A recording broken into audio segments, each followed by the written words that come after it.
اهلا بيكم وكل سنه وانتم طيبين ورمضان كريم عليكم. انا كبرت خلاص، القطر فاتني، صحابي بقوا مديرين وانا لسه ببدا. يا ريتني كنت ركزت من زمان. اخطر شعور ممكن يدمر الانسان هو الندم على الوقت الضايع. بتحس ان السباق خلص وانك جاي في الوقت الضايع، فما فيش داعي تحاول. بس في لغه الكوره عندنا مصطلح اسمه الريمونتادا، يعني ان الفريق بيكون خسران طول الماتش وبيجي في اخر دقايق يقلب النتيجة ويكسب.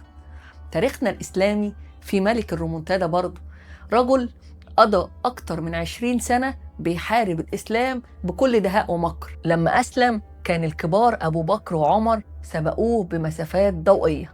منطقيا هو ملوش مكان في الصفوف الاولى، لكنه رفض المنطق ده وقرر يثبت إن العبرة بالخواتيم مش بالبدايات. حكايتنا النهاردة في برنامجكم مراية الصحابة عن داهية العرب وفاتح مصر عمرو بن العاص. فاصل وهرجع لكم تاني.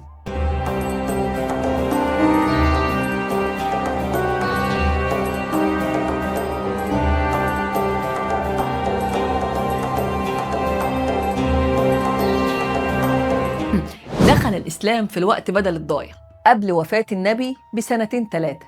تاريخه القديم كان كله عداوة. إزاي قدر في وقت قياسي يمسح التاريخ ده ويحفر باسمه كواحد من أعظم القادة؟ عمرو بن العاص كان الدبلوماسي والمفاوض بتاع قريش. فاكرين لما المسلمين هاجروا الحبشة، قريش بعتت عمرو علشان بلسانه الحلو وذكائه يقنع النجاشي يطردهم. كان بيستخدم مهاراته في الشر. أسلم إمتى؟ في السنة 8 للهجرة. عمرو لما جه بايع النبي صلى الله عليه وسلم مد إيده وبعدين سحبها فجأة. فالنبي سأله: مالك يا عمرو؟ قال: أشترط. قال النبي: تشترط بماذا؟ قال: أن يغفر لي ما قد سلف. أنا خايف من تاريخي يا رسول الله. قال النووي قوله صلى الله عليه وسلم: الإسلام يهدم ما كان قبله، أو الإسلام يغفر ما كان قبله، أي يسقطه ويمحو أثره. يعني امسح القديم وابدأ على نظافة. النبي صلى الله عليه وسلم كان قائد عبقري، ما كسرش شخصية عمرو، لا، ما قالوش بطل مكر وبطل سياسة. بالعكس، وظف دهائه لخدمة الدين. فيما معناه قال له: نعم المال الصالح للمرء الصالح. وفي خلافة عمر بن الخطاب عمرو عمل أعظم إنجازاته، فتح مصر، البلد اللي احنا فيها دي. أذانها ومساجدها وصيام أهلها وحبهم لآل البيت، كل ده في ميزان حسنات الراجل ده اللي بدأ متأخر. عمرو وقف بجيش صغير 4000 جندي قدام إمبراطورية الروم، وبذكائه العسكري والسياسي قدر يفتح مصر ويأمن أهلها. عمرو أثبت إنك ممكن تيجي في الآخر وتسبق الكل. عمرو بن العاص بيدينا درس في إدارة الحياة وإزاي مهاراتك القديمة كنز. عمرو كان مكار في الجاهلية، بقى داهية سياسة في الإسلام.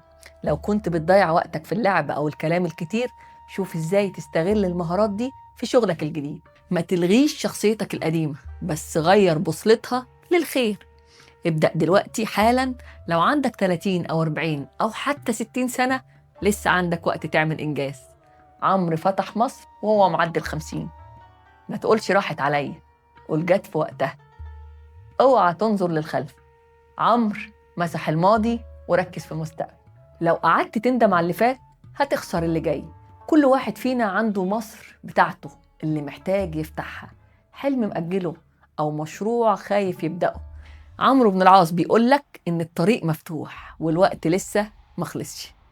سؤالي ليكم النهاردة: لو جالك زرار يخليك تغير شغلك أو دراستك الحالية وتبدأ في مجال تاني بتحبه، هتختار تكون إيه؟